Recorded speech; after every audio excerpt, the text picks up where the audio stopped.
All right, hello everyone. Welcome back to another episode of To the Max Outdoors.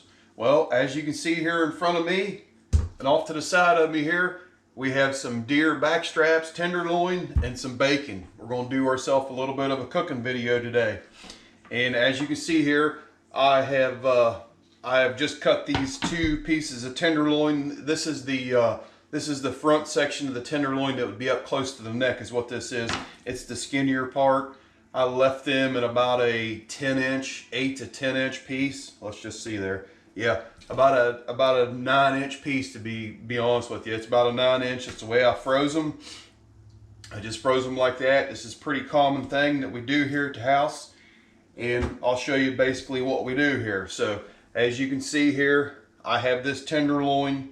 It is cleaned up. There's no hair, there's no silver skin, there's no fat, there's no gristle. This thing is 100% clean meat, and that's what we're going after. This is kind of going to be a bacon wrapped jalapeno cream cheese filled loin. It's something, like I said, that we do pretty often around here. I really like taking this piece of the loin and leaving it, like I said, an 8 to 10-inch piece. And what I'm going to do here is I got a really sharp paring knife. It's a Rada knife. I buy them from kids that are in 4-H. We have some family members that are big into 4-H. 4-H sells Rada knives. I love them. So what I do is I lay the loin on its side. I know it might be kind of confusing for somebody that's never cut meat off of a deer before, but I'm going to take the side that was against the vertebrae, the spine here, and I'm just going to set that down. I'm going to flatten it out. Then I'm going to take my knife and I'm going to cut about 3/4 of the way through that. I'm not cutting all the way through it, and I'm not cutting all the way through the ends of it. So what I'm doing is I'm making a pocket in there. And you just do this by feel. I don't want to cut all the way through it, but I want to cut really close to going all the way through it.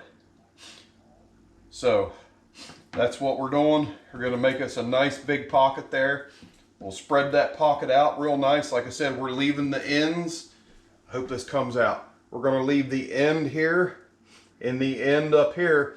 We're not cutting through that. We're going to leave it. So basically what we're doing is butterflying it with the ends of it staying closed. We're butterflying the center section within an 1/8 of an inch of the other side of it.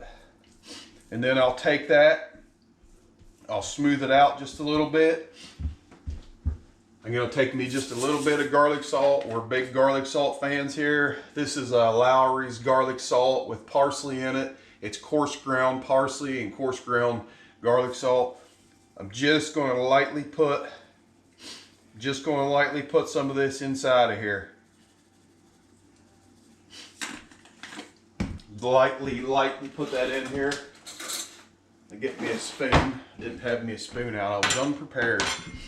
So as you can see there, we've just lightly dusted the inside of that. This cutting board here, by the way, is actually a Christmas present from my father. My dad has got into woodworking in his retired life, and this is actually a walnut and hickory and maple that cut down off here when I built my house 10 years ago. This was trees that I'd cut down and milled up. So anyways, what we're going to put inside of here is spicy jalapeno Philadelphia cream cheese. Now, this is my favorite. I prefer the habanero cream cheese, but Max and my wife do not care for the habanero. It's not super hot. The habanero, in my opinion, is not super hot, but they don't care for it, so we're going to use this spicy jalapeno. There again, this spicy jalapeno is by no means over the top hot. I'm going to take my cream cheese here. I'm going to give her a little mix before we get going, because cream cheese will separate on you a little bit. We'll get all the oils here mixed back in this cream cheese as best we can. What we're going to do is we're going to get hands on, I ain't going to lie. We're going to take us a nice spoonful right there, and we'll spread that out. Maybe get us a little more This is kind of a messy deal, I'm not gonna lie. It's kind of a messy setup here to get you going first, but I promise you it will pay off in the end.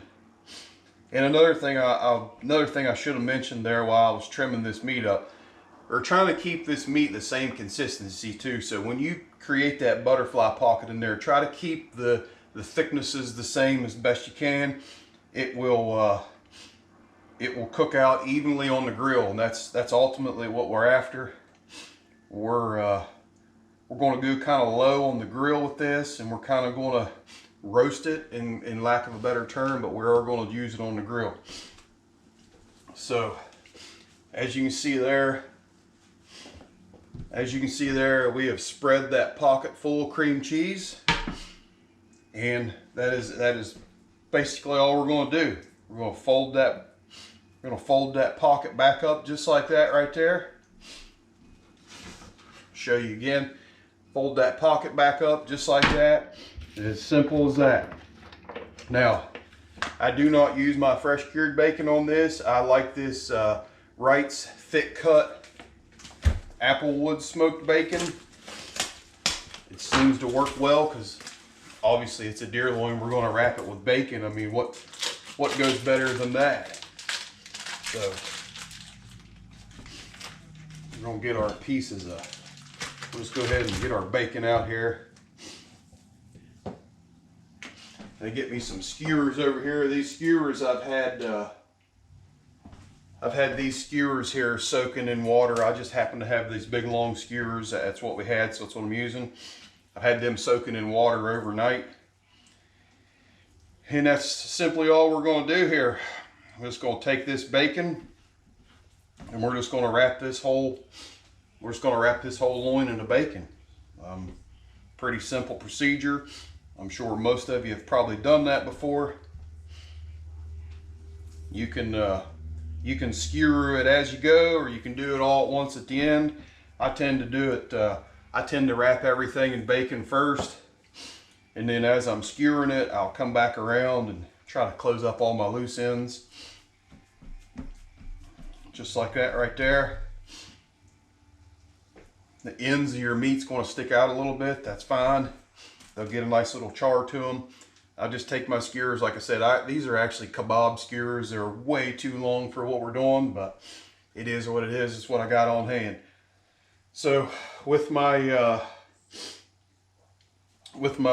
meat wrapped here, I'm going to turn the butterfly, the cut edge up. That way, when I poke these through here, I'm closing that meat up as well as best as possible. Run these skewers through here. I try to go through each piece of bacon or overlap the bacon just as best as I can. The bacon is just simply on there to, add a little bit of flavor to the deer loin and to keep our butterfly closed up. We're not really looking. The bacon's not the main deal here. The loin is what I'm trying to say. And I know it looks kind of funny because I got super long skewers or kebab skewers, but hey, that is what it is. We use what we got on hand, and I probably go way overboard with them. But there again, I'm by no means a professional chef. I just know what I like to eat and what the family likes to eat. There we go. Get my hands wiped off here. I try to buy the bacon. When I buy bacon for wrapping things like this, I try to buy bacon that's got a lot of meat on it. It tends to cook a little bit slower and doesn't brown up on you as quick in the grill. Now there again, we'll talk about the grill when we get there, but as you can see right there, that is one beautifully wrapped deer tenderloin. And get it up in my hands here where you can see it. Like I said, we took the bacon and we tried to cover all the meat as possible. Yes, the ends will be open. No big deal. So we got another loin. That's what we're going to do. I usually make these two at a time because that's what we eat. And I'll catch back up with you when we get out here to the grill, and we'll talk more about the grill, and we'll go ahead and I'm gonna do the same exact process to this loin as I did to that loin. So stick around, we'll meet you back at the grill. All right, everyone, here we are. We're on the grill. We're towards the end of our final product here where we need to be. As you can see here, the bacon is kind of tightened up. It's kind of cooked a little bit, crispy through. That's exactly what we're looking for. Now, as you can see here, I use cheaper grills. As you can see, I'm out on the end of my concrete patio that's not covered. I buy these cheaper grills. I buy them every year. The burners rot out of them just as fast as the high ends do. We use this grill 3 to 4 to 5 times a week all year. As you can tell out here today, it is a blustery, cold, snowy February day.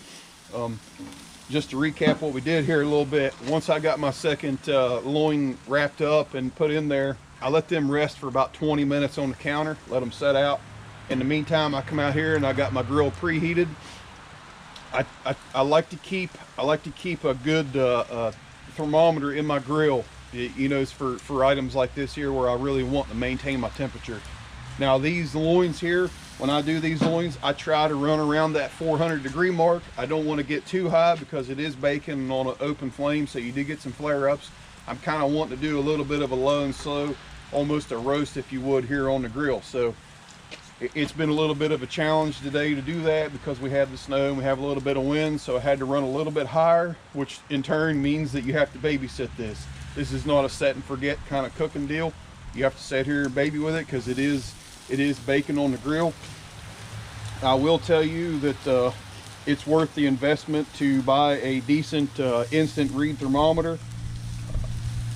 We'll just go ahead in here because I know we're really close to where we need to be.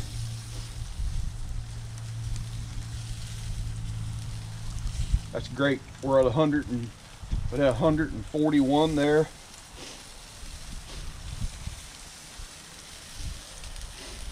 140 in the middle. That's perfect. I'm shooting for 135 was my target. I want that on the rare side of mediums, what I'm going for. I overshot it just a tad bit there, but that is what it is. The weather here just made it what it is. So I'm gonna go ahead and rip these off the grill.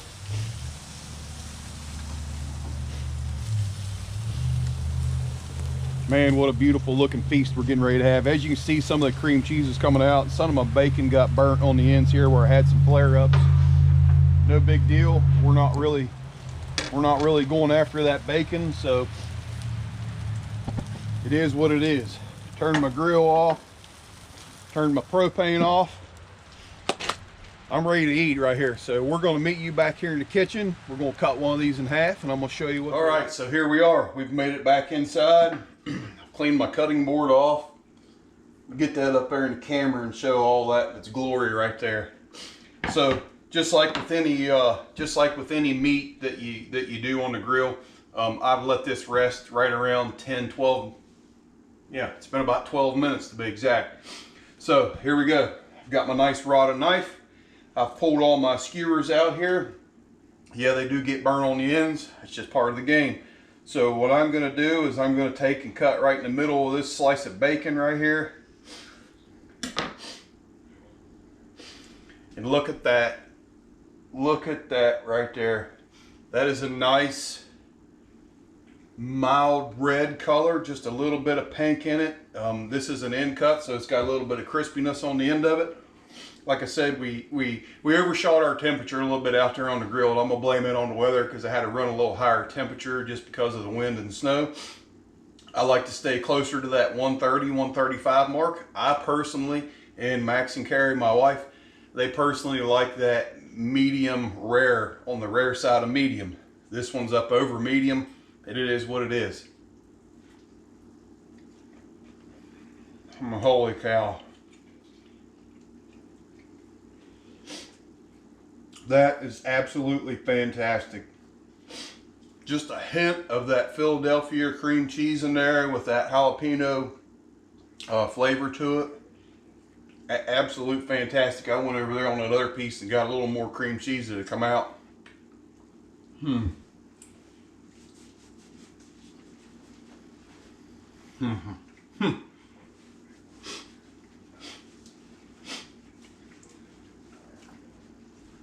That, my friends, is fantastic right there.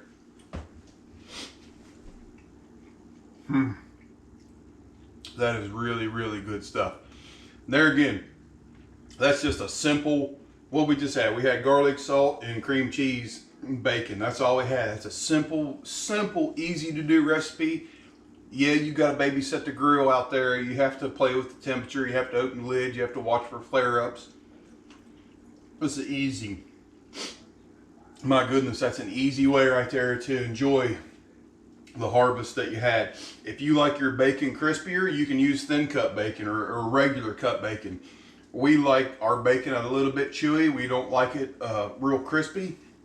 So use that thick cut. And as you can see here, you know, our bacon is a tad bit chewy. It's just the way it is. That cream cheese inside of there. I mean, I almost want to peel one apart here and show you, but I don't want to mess it up. That cream, you can't really see it, but that cream cheese in there has cooked into the meat. It's infused itself into there. You get these nice little infused pieces of all that. You can see how the cream cheese come through there. I hope that's coming out in the camera. I don't know if it is or not, but let's just take the meat out of the bacon. You can see there how that cream cheese come around. Oh, man, that is absolutely fantastic. Wow. So, like I was saying, next time you process your deer, or if you don't process your deer, you take them to the butcher shop, have them leave that first 8 to 10 inches of tenderloin right off the back of the neck where the neck roast ends and the tenderloin begin. It's not actually tenderloin's backstrap, but for lack of better terms, leave that first part of the loin, come way up on the neck, take that.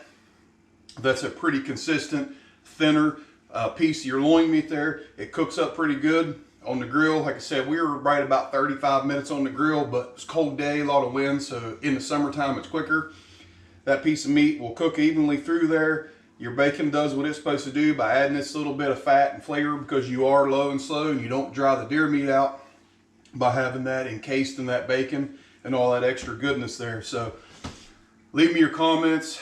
Let me know what you think here. I've got another recipe here where I'm going to do this on the smoker in a little bit different way. That video will come out here at some time at a later point here, but let me know what you think, man, and let me know if you try that recipe or if you do it. If you haven't, try it. I'm telling you, it's simple, and your family will absolutely enjoy it. So there again, thank you for watching To The Max Outdoors.